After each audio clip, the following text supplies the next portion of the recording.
বিসমিল্লাহির রহমানির রহিম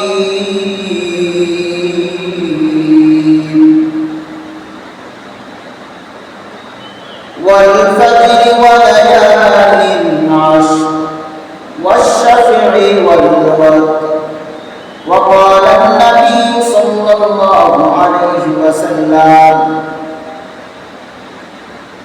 أفضل أيام الدنيا أيام العشر وقال النبي صلى الله عليه وسلم كان يصوم رسول الله صلى الله عليه وسلم 9 ذي الحجة أو كما قال النبي عليه الصلاة والسلام آمنت بالله صدق الله مولانا العظيم وصدق رسوله النبي الكريم ونحن على ذلك لمن الشاهدين والشاكرين والذاكرين والحمد لله رب العالمين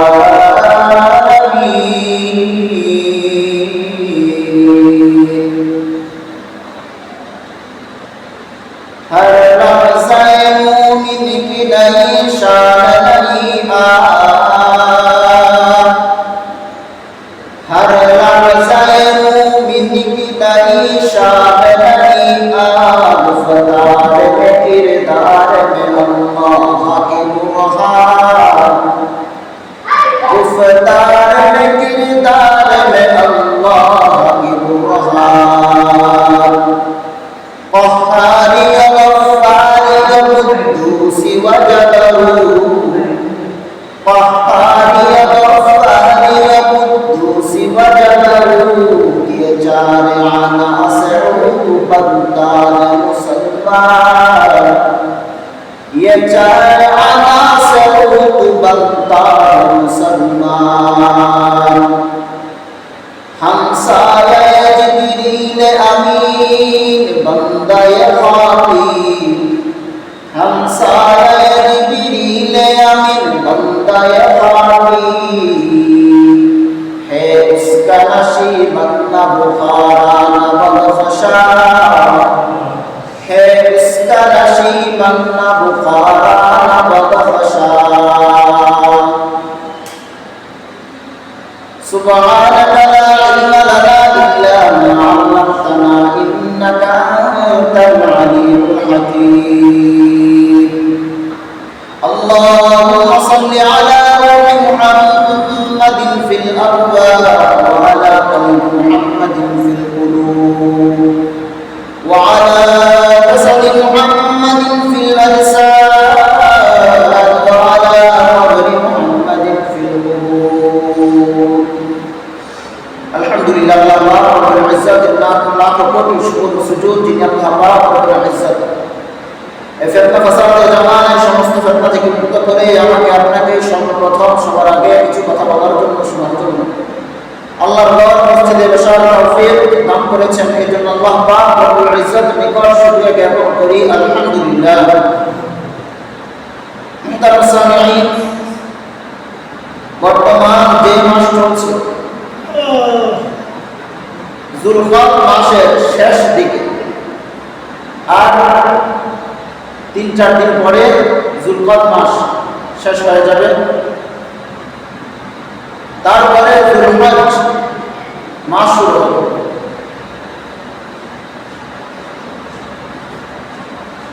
তো জিলহজ মাসের গুরুত্ব অনেক বেশি কারণ এই মাসটা হজের মাসসমূহের মধ্যে একটা আবার এই মাসের মধ্যে আল্লাহ পাক রব্বুল আলামিনের সন্তুষ্টির জন্য খুশির জন্য আল্লাহ বান্দারা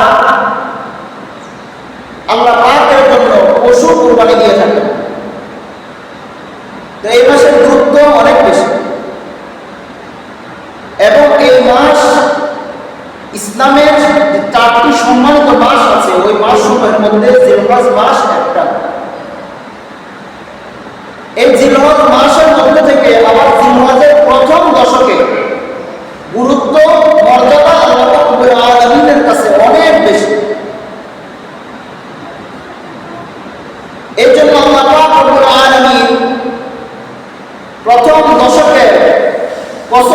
রব্বুল আলামিন কোরআনের কারিমের মধ্যে খেয়েছে। আল্লাহ পাক রব্বুল আলামিন কোরআনের কারিমের মধ্যে বলেন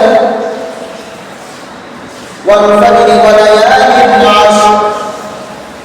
আল্লাহ পাক রব্বুল আলামিন বলেন ওয়াল ফাজর, ফজরের কসম, ওয়া লায়ালিন আশর, 10 রাতের কসম, ওয়াশ শাফিঈ ওয়াল ওয়াতর, জোর এবং ফজরের কসম।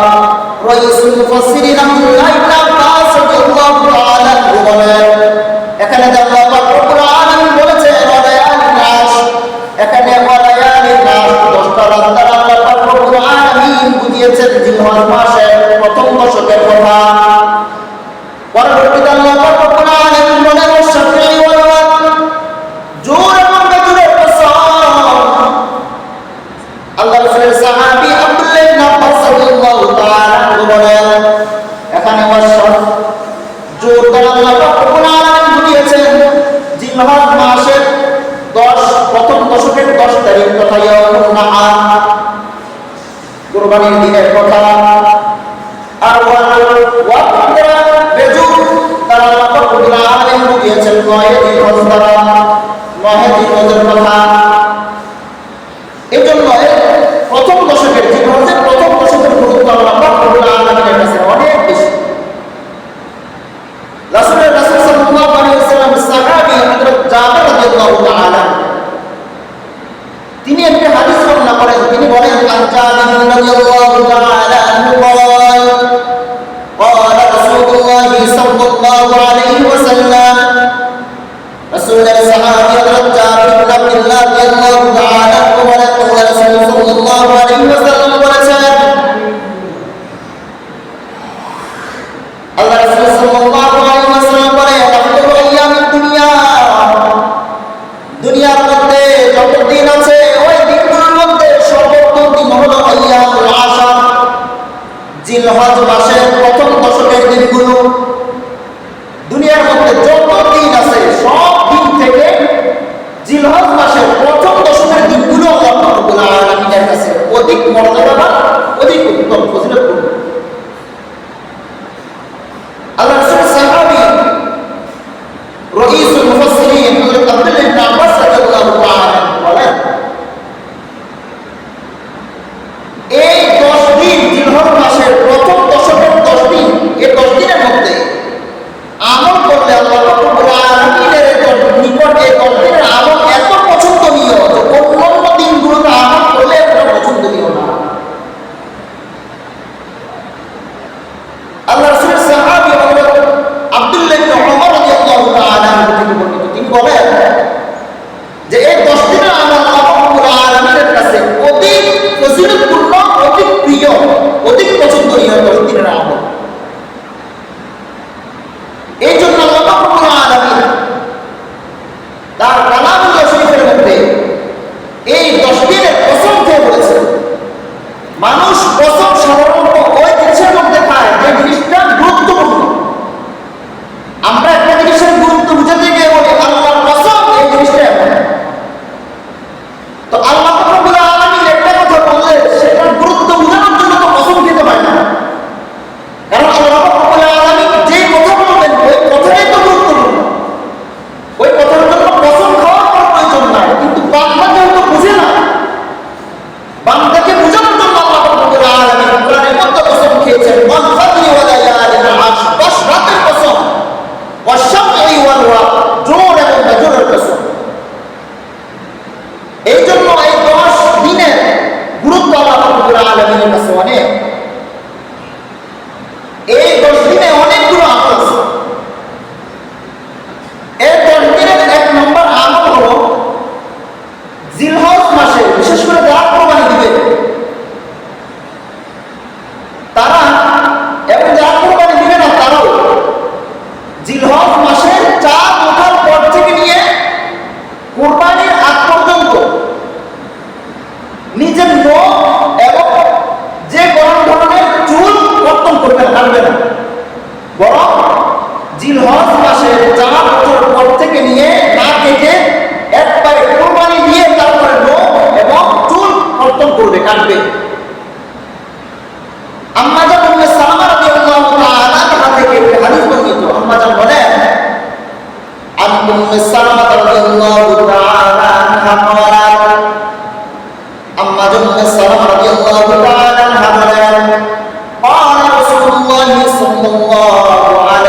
ওয়াসাল্লাম, আল্লাহ রাসূল সাল্লাল্লাহু আলাইহি ওয়াসাল্লাম বলেছেন, ইযা রাআইতুম হিলাল যিলহিজ্জা, যখন নাকি তোমরা জিলহজ মাসের চাঁদকে দেখবে,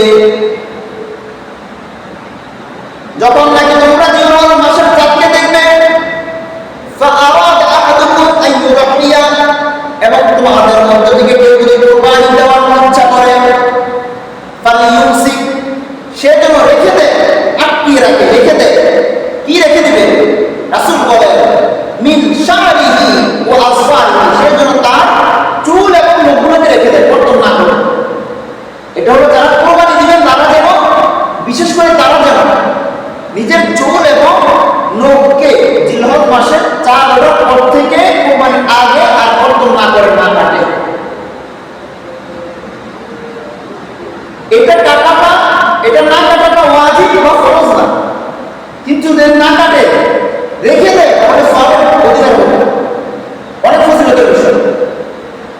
আর যারা কুরবানি দিবে না, নাসাই শরীফের হাদিসের মধ্যে আসছে যারা কুরবানি দিবে না, ওই হাদিস থেকে বোঝা যায় তাদের জন্য উচিত হলো জিলহজ মাসের 4 ওঠার পর থেকে নিয়ে কুরবানির আগে যেন নখ এবং চুল না কাটে।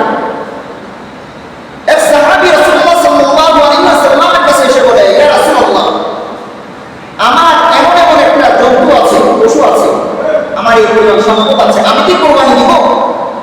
রাসূলুল্লাহ সাল্লাল্লাহু আলাইহি ওয়াসাল্লাম বলেছেন, না, তোমার কুরবানি দিতে হবে না। কেন? তার উপর তখন কুরবানি ওয়াজিব হয় নাই। যতটুকু সম্পদ তার ছিল, যদি ওই সম্পদে কুরবানি দিয়ে দেয় তাহলে পরবর্তীতে সে চলতে অসুবিধা হবে, অন্যের কাছে হাত পাততে হবে। এখন ইসলাম তো নিজের সর্বোচ্চ বিলিয়ে দিয়ে অন্যের কাছে হাত পাতার জন্য বলে দেয়।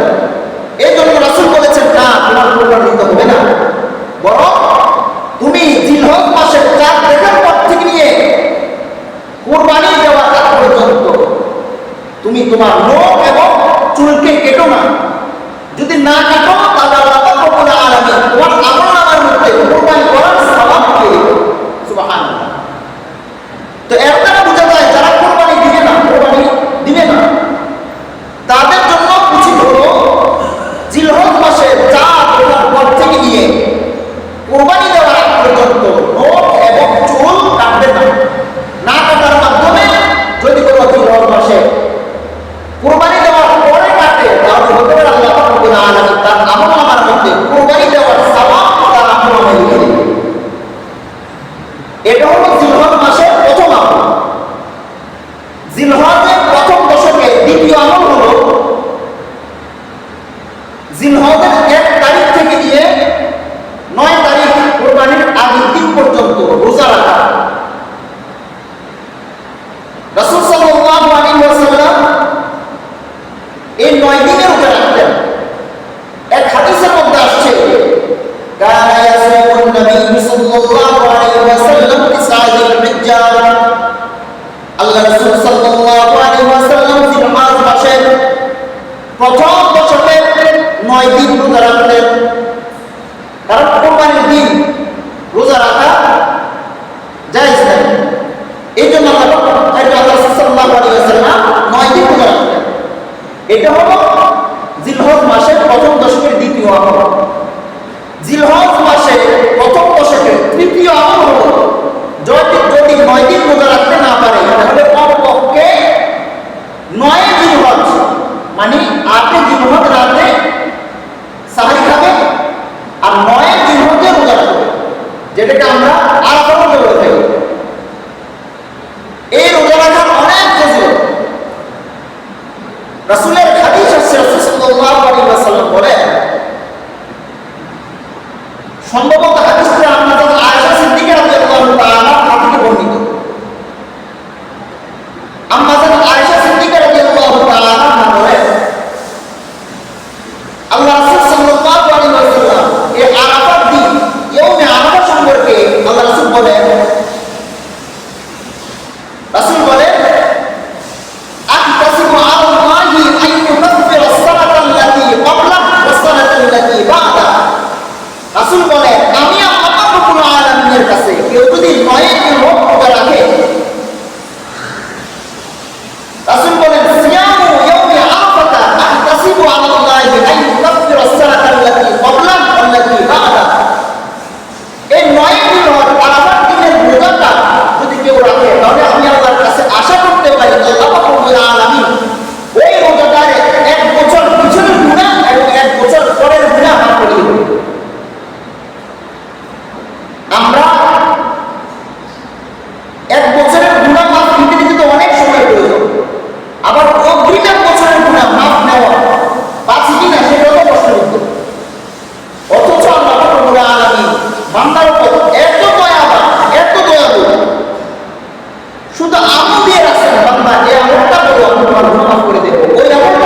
যেমন নাকি জিলহজের প্রথম দশকের মধ্যে যে যত বেশি তাকবীর করবে, তাসবিহ করবে, জিকির করবে তার তত সওয়াব।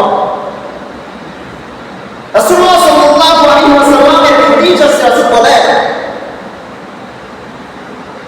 ফাআকসিরু ফীহিন্না মিনাত তাকবীরি ওয়াত তাহমীদি ওয়াত তাহলিল। রাসূল বলেন তোমরা এই জিলহজ মাসের প্রথম দশকের মধ্যে বেশি বেশি করে অধিক পরিমাণে তাকবীর, তাসবিহ, তাহলিল, তাহমিদ ইত্যাদি করো, অর্থাৎ জিকিরটা বেশি বেশি করো। তাকবীর আল্লাহু আকবার, আল্লাহু আকবার, তাসবিহ সুবহানাল্লাহ, তাহলিল লা ইলাহা ইল্লাল্লাহ, আল্লাহু আকবার, তাহমিদ আলহামদুলিল্লাহ, এগুলো জিকির বেশি বেশি করো। জিকির করতে হলে ওযু করে করতে হবে, জিকির করতে হলে মসজিদে করতে হবে, সরে হবে না। শুয়ে বসে দাঁড়িয়ে যে যেভাবে পারে সে জিকির করতে পারে। এই জন্য প্রতিটা মুসলমানের উচিত তার অবসর সময়গুলোকে আল্লাহ রাব্বুল আলামিনের আমলের মধ্যে দিয়ে রাখা। আল্লাহ রাব্বুল আলামিন কোরআন কারীমের মধ্যে আকীবা জ্ঞানী মানুষের, ওই জ্ঞানী মানুষকে এটা বলতে গিয়ে আল্লাহ রাব্বুল আলামিন বলেন الذين يذكرون الله قياما وقعودا وعلى جنوبهم ويتفكرون في خلق السماوات والأرض ربنا ما خلقت هذا باطلا سبحانك فقنا عذاب النار। আল্লাহ পাক রব্বুল আলামিন বলেন যিনি হলো ওই ব্যক্তিরা الذين يذكرون الله قياما وقعودا, যারা নাকি আল্লাহ পাক রব্বুল আলামিনের জিকির করে, আল্লাহ পাক রব্বুল আলামিনকে স্মরণ করে, কিয়ামা দাঁড়িয়ে দাঁড়িয়ে দাঁড়ানো আছে ওই অবস্থায় আল্লাহ রব্বুল আলামিনকে স্মরণ করবে, ওয়াকুউদান বসে আছে ওই অবস্থায় আল্লাহ পাক রব্বুল আলামিনকে স্মরণ করবে, কিয়ামা ওয়াকুউদা ওয়া আলা জুনুবিহিম, শুয়ে আছে ওই অবস্থায় আল্লাহ পাক রব্বুল আলামিনকে স্মরণ করবে। আল্লাহ পাক রব্বুল আলামিনকে স্মরণ করতে করতে কিয়ামা ওয়াকুউদা ওয়া আলা জুনুবিহিম ওয়া ইয়াতাফাক্কারুনা ফি খালকিস সামাওয়াতি ওয়াল আরদ, আল্লাহ পাক রব্বুল আলামিনকে স্মরণ করবে। আল্লাহ পাক রব্বুল আলামিন জমিন এবং আসমানকে বানাইছেন, সৃষ্টি করেছেন, সেগুলো নিয়ে ফিকির করবে, চিন্তা করবে। চিন্তা করতে করতে পর্যায়ে গিয়ে বলবে রব্বানা মা খালাকতা হাযা বাতিলা, আমার আল্লাহ, আমার রব আসমান এবং জমিন এবং যা কিছু বানাইছেন এগুলো কোনো অর্থ বানান নাই। আমার আল্লাহ যা কিছু বানাইছেন সেগুলো কোনো অর্থ বানান নাই। আল্লাহ রাব্বুল আলামিনের জিকির করবে আর আল্লাহ রাব্বুল আলামিনের সৃষ্টি নিয়ে চিন্তা করবে, ঈমানকে তরুতাজা করবে, ঈমানকে বৃদ্ধি করবে। এই জন্য জিলহজ মাসের চতুর্থ আমল হলো এই জিলহজ মাসের প্রথম দশকের মধ্যে তাকবীর, তাহলিল, জিকির আজকার বেশি বেশি করা। এক হাদিসের মধ্যে রাসূলুল্লাহ সাল্লাল্লাহু আলাইহি ওয়াসাল্লাম বলেন وقال النبي صلى الله عليه وسلم, আল্লাহ রাসূল সাল্লাল্লাহু আলাইহি ওয়াসাল্লাম বলেন لكل شيء سقالة وسقالة القلوب ذكر الله। আল্লাহ রাসূল সাল্লাল্লাহু আলাইহি ওয়াসাল্লাম বলেন প্রতিটা জিনিসকে পরিষ্কার করার একটা যন্ত্র আছে, আর অন্তর পরিষ্কার করার যন্ত্র আল্লাহর জিকির। এজন্য যত বান্দা মত আল্লাহ জিকির করবে তত অন্তরের মরিচা, অন্তরের জংগুলো দূর হয়ে যাবে। এক হাদিসের মধ্যে রাসূল বলেন বান্দা যখন গুনাহ করে তখন একটা ফোঁটা পরিমাণ, ছোট একটা ফোঁটা পরিমাণ তার কলমের মধ্যে গুনাহের একটা দাগ পড়ে যায়, কালো দাগ। আবার যখন আমল করে তখন এই গুনাহের দাগটা চলে যায়। যদি আমল না করে গুনাহ করতেই থাকে তখন তার একটা ছোট ছোট দাগ করতে করতে তার পুরোটা অন্তর কালো হয়ে যায়, গুনাহ পুরোটা অন্তরকে বেষ্টন করে ফেলে। এর জন্য জিকিরের মাধ্যমে অন্তর পরিষ্কার হয়, কলম পরিষ্কার হয়। এক হাদিসের মধ্যে রাসূল সাল্লাল্লাহু আলাইহি ওয়াসাল্লাম বলেন যেই অন্তরের মধ্যে জিকির আছে ওই অন্তর হলো জীবিত ব্যক্তির মতো, আর যে অন্তরের মধ্যে জিকির নাই ওই অন্তর হলো মৃত ব্যক্তির মতো। এই জন্য আমাদের উচিত বেশি বেশি করে আল্লাহ রাব্বুল আলামিনের জিকির করা, আল্লাহ রাব্বুল আলামিনের স্মরণ করা। জিকির মানে সুবহানাল্লাহ, আলহামদুলিল্লাহ, লা ইলাহা ইল্লাল্লাহ, আল্লাহু আকবার, বিষয় তেমন না। কেউ উচ্চারণ করতে করতে পারে, কোরআন খতম করতে পারে দশদিনের মধ্যে। এই জন্য বেশি বেশি আল্লাহ রাব্বুল আলামিনকে স্মরণ করা উচিত, ইবাদত করা উচিত। জিলহজ মাসের 5 নম্বর আমল হলো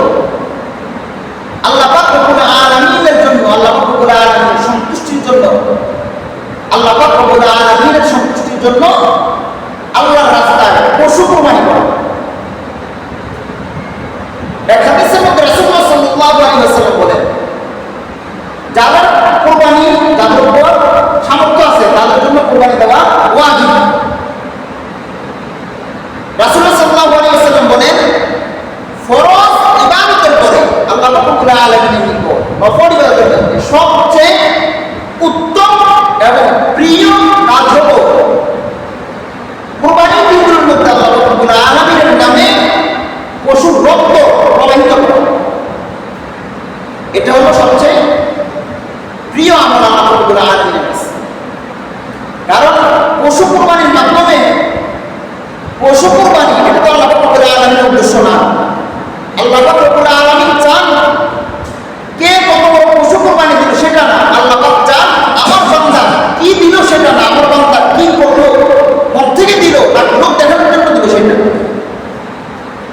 বান্দা যাতে সরকারের প্ররোচনায় ধোঁকায় না পড়ে এর জন্য আল্লাহ রাব্বুল আলামিন কোরআনের মধ্যে বলেও দিয়েছেন, লা ইয়ানালাল্লাহু আল-রুহা ওয়ালা দিমাউহা ওয়ালাকিন ইয়ানালুহু তাকওয়া মিনকুম।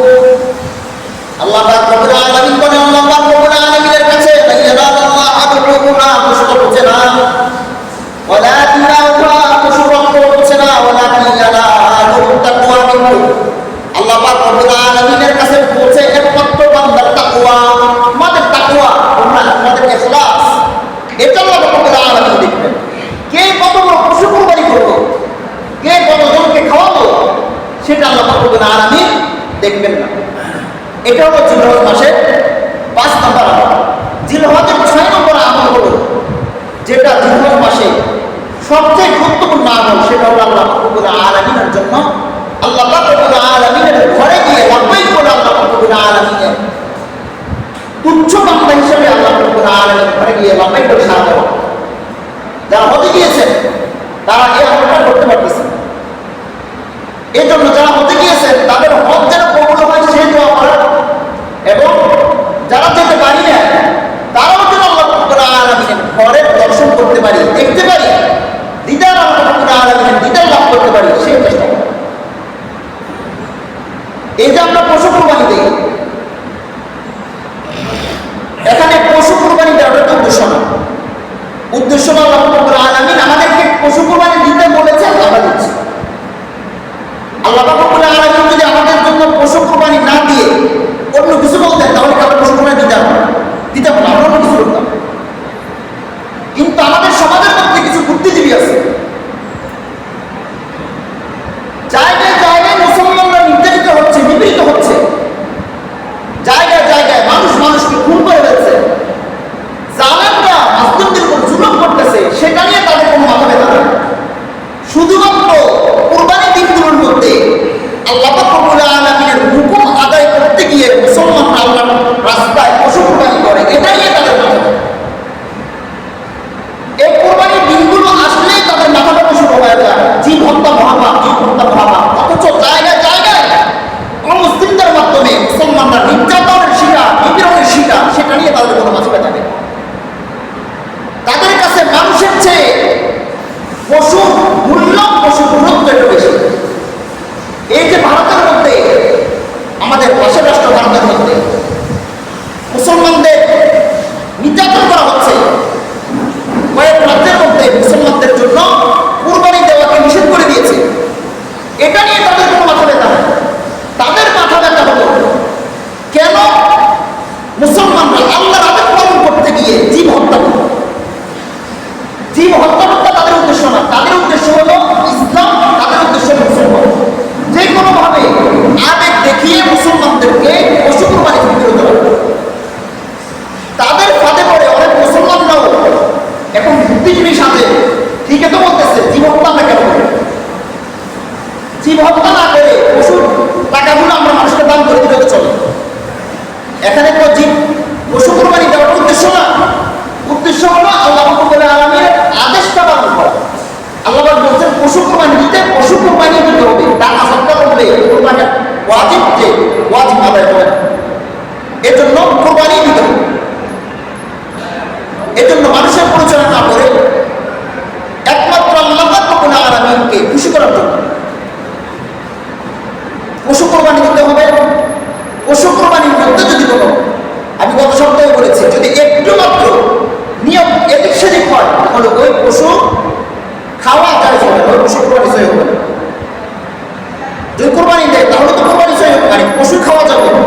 বিসমিল্লাহ আল্লাহু আকবার কুরবানি দিলে পশু খাওয়া যাবে, কিন্তু কুরবানি সই হবে না। পশু কুরবানি হওয়া এক জিনিস, আর কুরবানি আল্লাহর কাছে কবুল হওয়া আরেক জিনিস। সবাই তো কুরবানি দেয়, কিন্তু কয়জন কুরবানি আল্লাহ পাক রব্বুল আলামিন কবুল করেন। এজন্য এই বিষয়গুলোর ক্ষেত্রে সর্বোচ্চ খেয়াল রাখা। আর জিলহজ মাসের এই যে গুরুত্ব আল্লাহ পাক রব্বুল আলামিন দিয়েছেন, রাসূল দিয়েছেন, আমাদের উচিত জিলহজ মাসে অতি গুরুত্ব দেওয়া। কোরআন যেমন নাকি জিলহজ মাসকে গুরুত্ব দিয়েছেন, আমাদের উচিত জিলহজ মাসকে গুরুত্ব। আল্লাহ রাসূল সাল্লাল্লাহু আলাইহি ওয়াসাল্লামের যেমন নাকি কুরবানি দেওয়া ইব্রাহিম আলাইহিস সালামের সুন্নাহ, অনুরূপভাবে কুরবানি দেওয়া আল্লাহ রাসূল সাল্লাল্লাহু আলাইহি ওয়াসাল্লামের সুন্নাহ। এক হাদিসে আছে রাসূল সাল্লাল্লাহু আলাইহি ওয়াসাল্লাম 10 বছর হিজরত করে মদিনায় ছিলেন। 10 বছর মদিনায় থাকা অবস্থায় রাসূল সাল্লাল্লাহু আলাইহি ওয়াসাল্লামের এক বছরও কুরবানি মিস যায়নি। রাসূল সাল্লাল্লাহু আলাইহি ওয়াসাল্লাম 10 বছরই কুরবানি দিয়েছেন।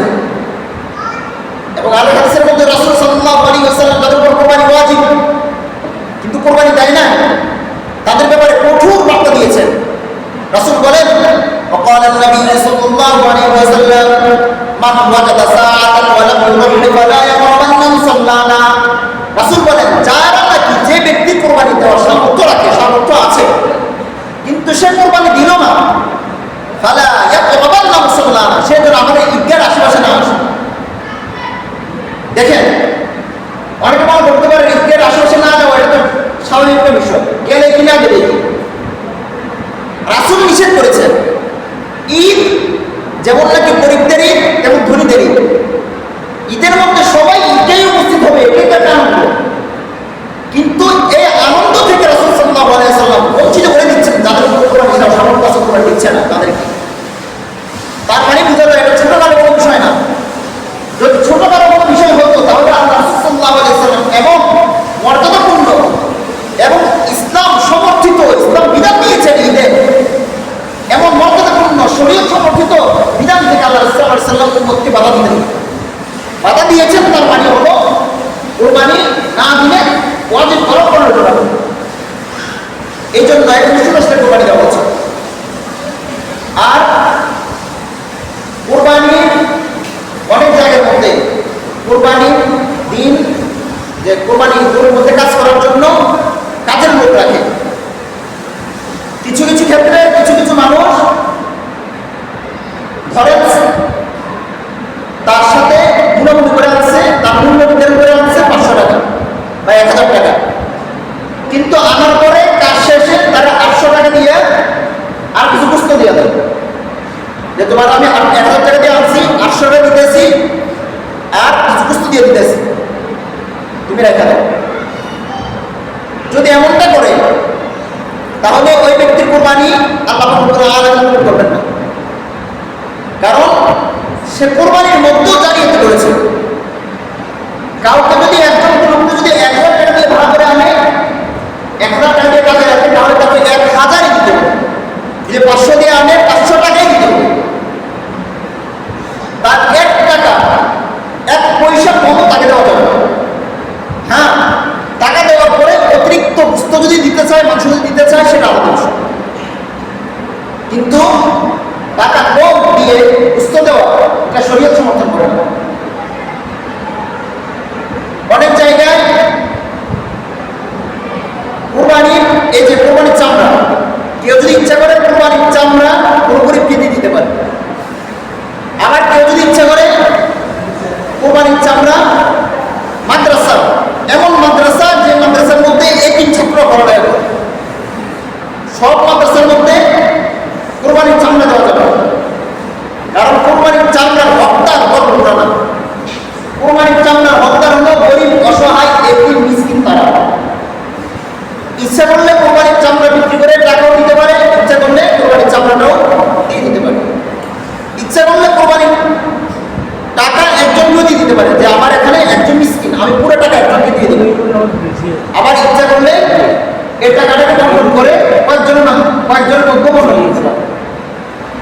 এই জন্য যে এমন কোনো মাসালা, যে মাসালা নিয়ে নিজেদের মধ্যে সন্দেহ আছে, তাহলে এই মাসালা জিজ্ঞেস করে হলেও সেটা সমাধান করা উচিত। কারণ যেহেতু কোরবানির বিষয় স্পর্শ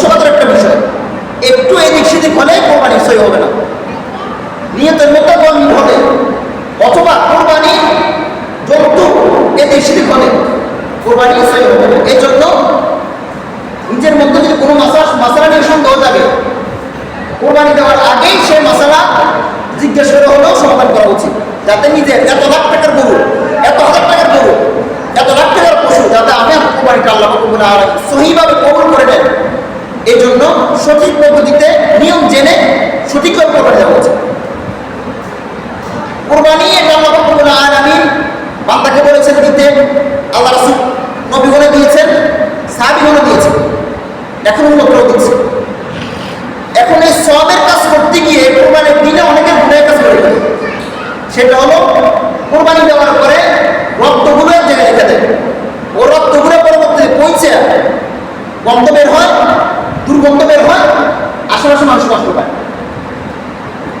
এখন সে কোরবানি দিয়ে নেই অর্জন করলো, আবার মানুষের কষ্ট দিয়ে গুণ অর্জন করলো, মাঝখানে সব শেষ। এই জন্য যারা কোরবানি দিবেন রক্ত নির্দিষ্ট জায়গায় রেখে নির্দিষ্ট জায়গায় পরে মাটি চাপা দিয়ে দেবেন, যাতে দুর্গন্ধ বের না হয়। আপনার কোরবানির যন্ত্রের কারণে যাতে অন্য কারো কষ্ট না হয় সেদিকে খেয়াল রাখবেন। যে কথা বললাম, আল্লাহ রাব্বুল আলামিন আমাকে আপনাকে সকলকে আমল করার তৌফিক দান করুন। ওয়া আখিরু দাওয়ানা আলহামদুলিল্লাহি রাব্বিল আলামিন।